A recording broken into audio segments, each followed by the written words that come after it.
এখানে সারা গাছ রে খাইয়া ওলা সুন্দর গাছ আছে গেলাত লাগানো গেলাত গাছ রে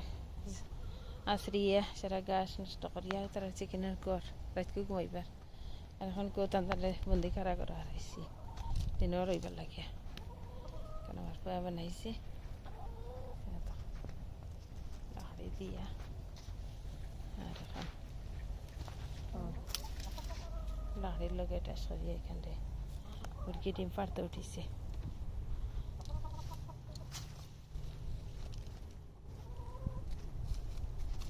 উপরে চাল তুলেছি যাতে গরম লাগতো না এবারে রইতে গরমটা মেঘু গাইলেও বুঝিত না লাগিয়া আমার আম গাছে বল দিলেছে